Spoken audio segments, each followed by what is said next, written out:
that whenever any form of government becomes destructive of these ends, it is the right of the people to alter or to abolish it, and to institute new government, laying its foundation on such principles and organizing its powers in such form as to them shall seem most likely to affect their safety and happiness. 238 years ago, these great words from the Declaration of Independence opened a new page in the history of the humankind. Since this moment, not just monarchs or dictators could define the people's destiny, but people themselves, who chose a certain form of government. If for some reason the existing form of government didn't meet their needs, they could change it by any means. This principle, that was first formulated during the American Revolution, created a foundation for the modern Western civilization and became a cornerstone of its democratic nature. For more than 200 years, people around the world, inspired by Americans, gain their freedom. Sometimes it happens by using force. Sometimes it's enough to vote at a peaceful referendum. Referendum has become lately as the main means to change people's destiny. It happened in 1955, when 65% of Saar people voted for becoming a part of West Germany. It happened in 1999, when 78% of East Timor said they wanted to be independent from Indonesia. It happened in 2011, when 99% of South Sudan people opted for leaving Sudan and forming their own state. The same happened in March 2014, when people of Crimea Republic initiated a referendum to decide either remain a part of Ukraine or reunite with Russia. It's worth mentioning that 22 years ago, 90% of Ukrainian people also voted to leave Soviet Union, and the US and Europe recognized and supported this choice.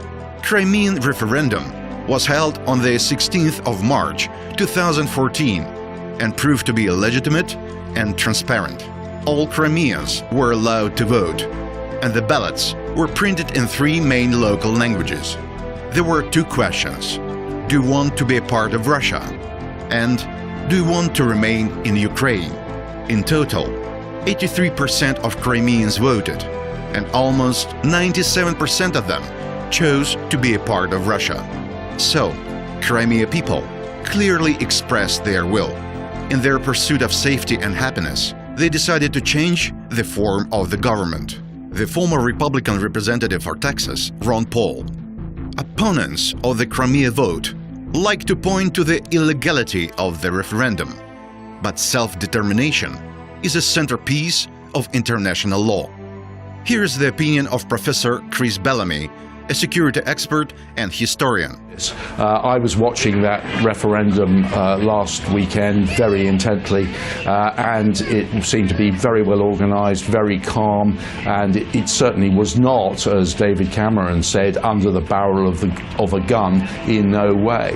And even though some Crimean Tatars and Ukrainians boycotted it, nevertheless it was a clear statement that the majority of people in Crimea wanted to return to the Russian Federation, which they had been until 1954.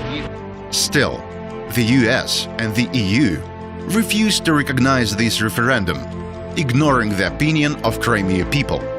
More than that, the US and European governments started imposing sanctions against certain Crimean and Russian officials who were regarded to be responsible for the referendum. Now the sanctions concern only few people, but still they look extremely weird.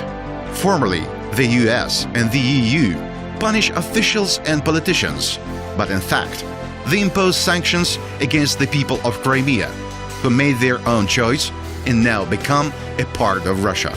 Going against Crimeans who have cut all the political ties with Ukraine, the US and the EU go against the people of the 13 North American colonies that in 1776 announced their independence from the British Crown. Therefore, imposing sanctions against the Crimean referendum, the US and the EU impose sanctions against the foundation of the Western civilization and deny their own values. All men are created equal, that they're endowed by their Creator with certain unalienable rights, that among these are life, liberty, and the pursuit of happiness. It was said by the founding fathers. Apparently, those who do everything to impose their sanctions didn't read these words, and most probably won't.